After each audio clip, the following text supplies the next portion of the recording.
Good morning. First, let me extend a warm welcome to our distinguished ministers and chiefs of defense. Thank you for joining us at today's historic 8th meeting of the Ukraine Defense Contact Group and our first in 2023. I'm Celeste Wallander, Assistant Secretary of Defense for International Security Affairs, and I will serve as facilitator for today's contact group. Please allow me to now introduce Secretary of Defense Lloyd Austin to open today's meeting.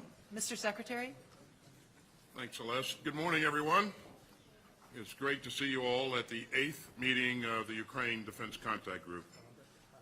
Together, we're starting a new year with renewed resolve to support the brave defenders of Ukraine. And I know that this meeting will only strengthen our unity and our drive. We're honored to be joined virtually today by President Zelenskyy of Ukraine, and so we'll hear from him in just a few minutes. We're also joined here in person by my good friend, Ukrainian Minister of Defense, Oleksiy Reznikov. And let me also welcome Ukraine's Deputy Chief of Defense, Lieutenant General Moishuk. It's great to have all these brave leaders with us. Let's give them all a round of applause.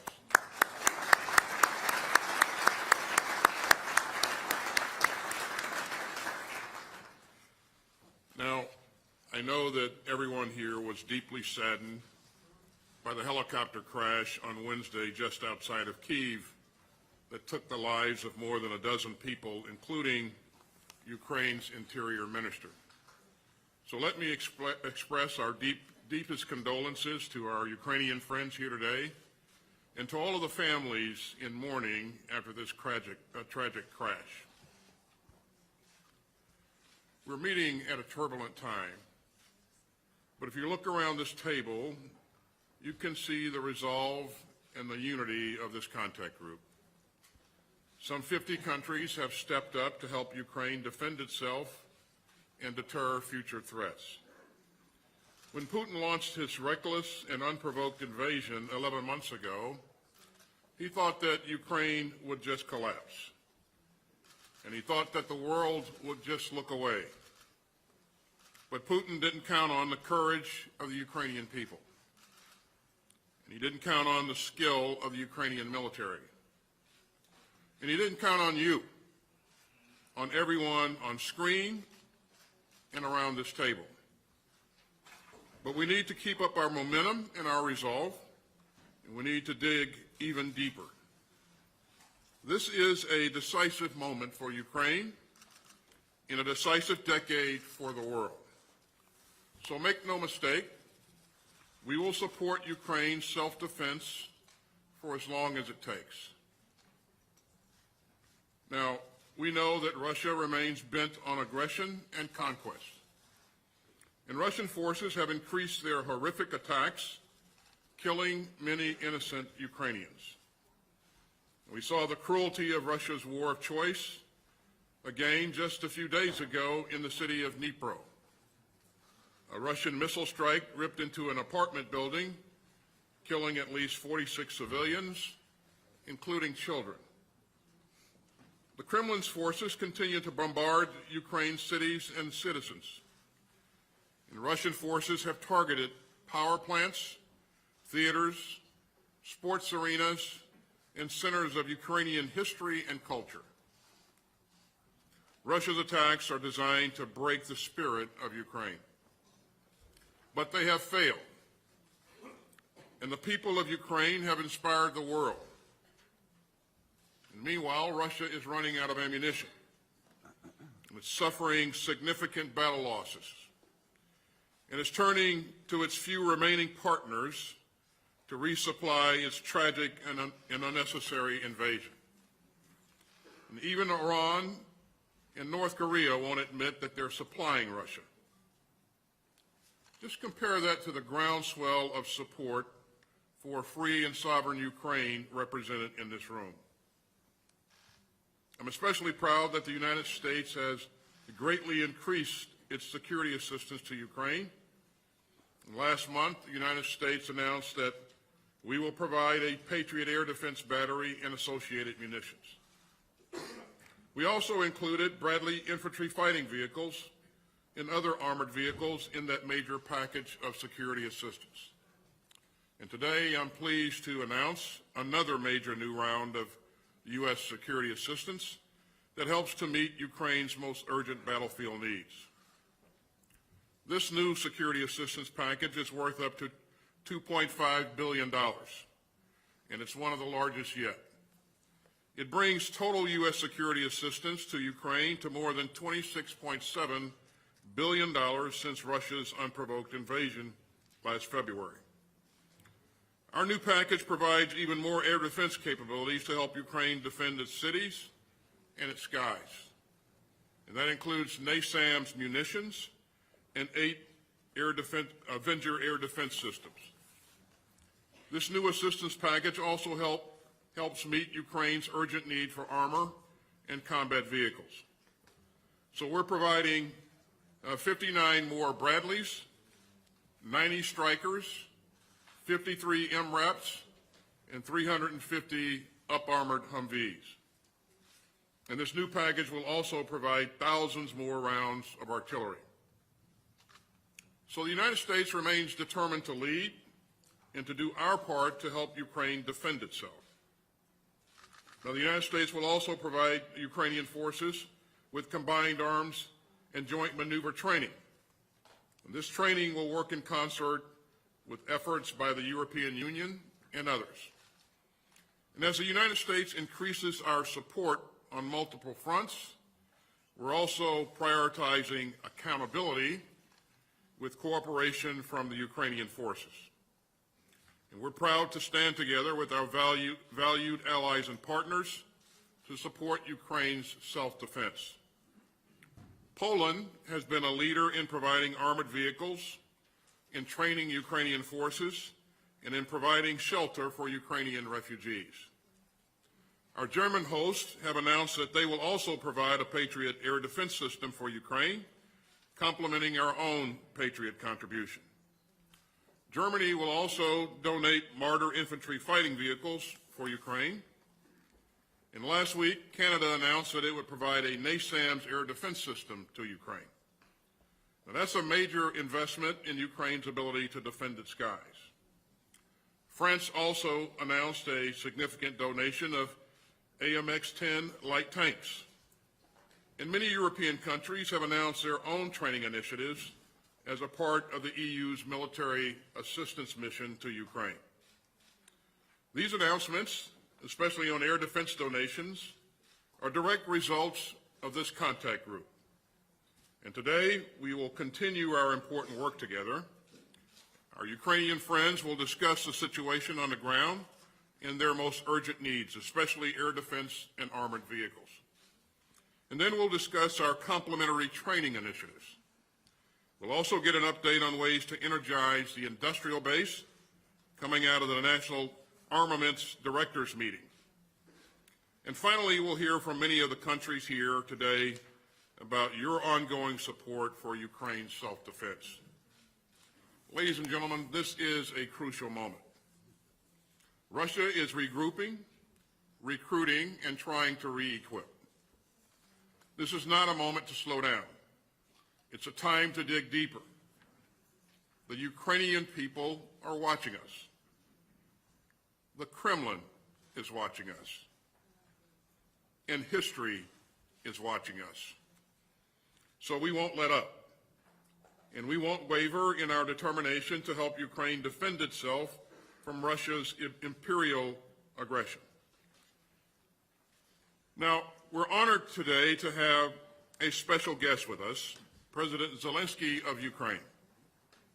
His leadership and grace under fire have inspired the Ukrainian people and everyone in this room. He embodies the spirit of Ukraine. And as he told our Congress last month, Ukraine is alive and kicking. So, Mr. President, let me turn it over to you to share your message with this contact group, and thank you so much for joining us. Over to you, Mr. President. Thank you very much, Secretary. Thank you very much for these words, very important, and thank you for condolences and this package of supporting us. Thank you. Ladies and gentlemen, dear participants of the Victory Makers Coalition, I'm grateful to you for the achieved unity, for this dialogue and cooperation format. We see the results on the battlefield in Ukraine. Thank you.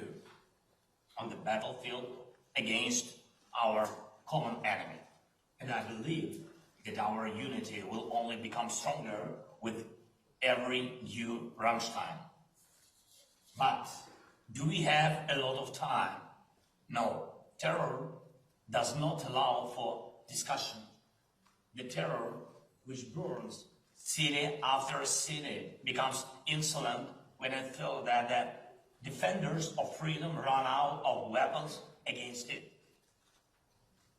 The war started by Russia does not allow delays. And I can thank you hundreds of times, and it will be absolutely just and fair given all that we have already done. But hundreds of thank you are not hundreds of thanks.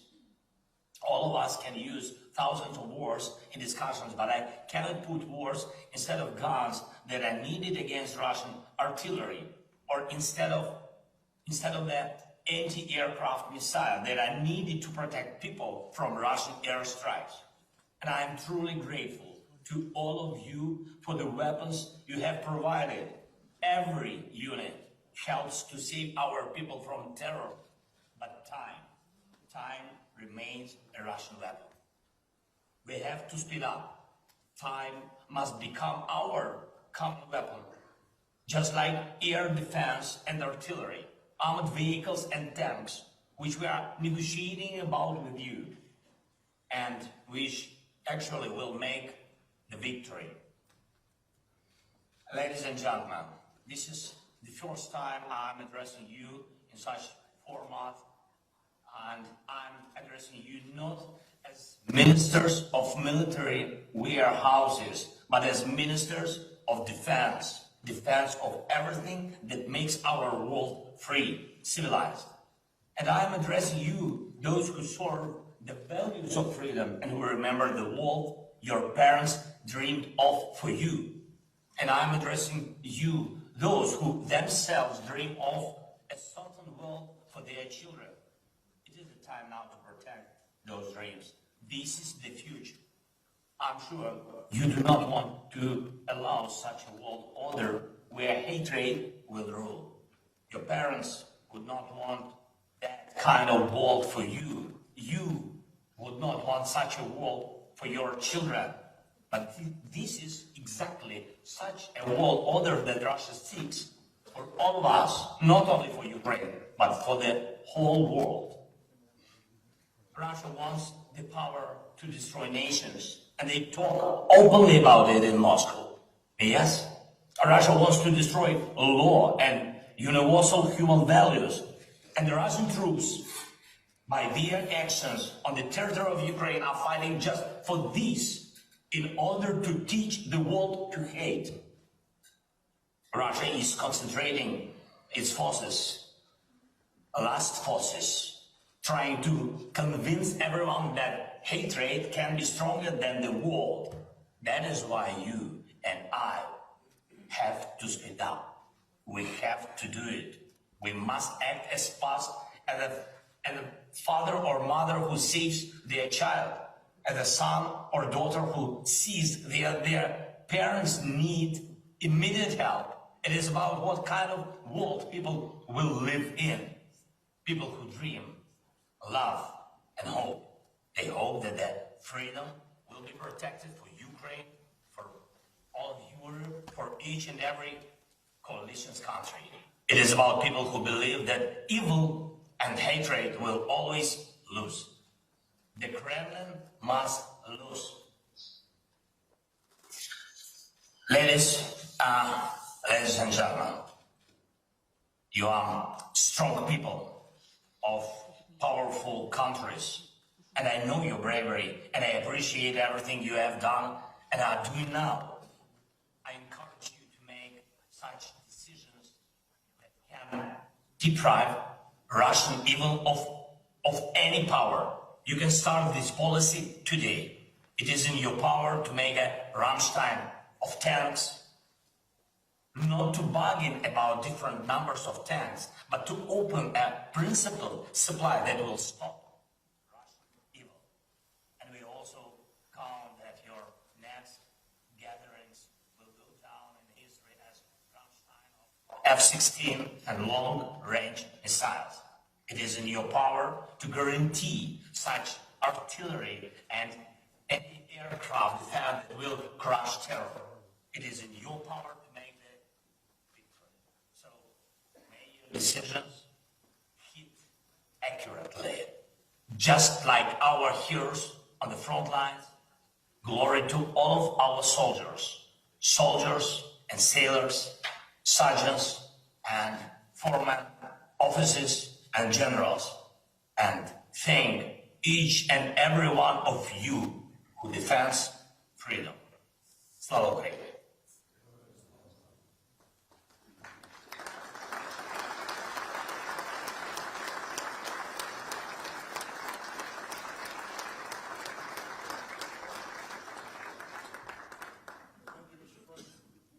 Thank you, Mr. President. I hope you know that we will continue to stand up for Ukraine's right to defend itself, and we will continue to stand up for the principle that borders may not be redrawn by force, and we will continue to stand up for an open world of rules, rights, and responsibilities. Again, thank you for being here today. Now, as always, we're going to pause for a minute while our friends in the media depart.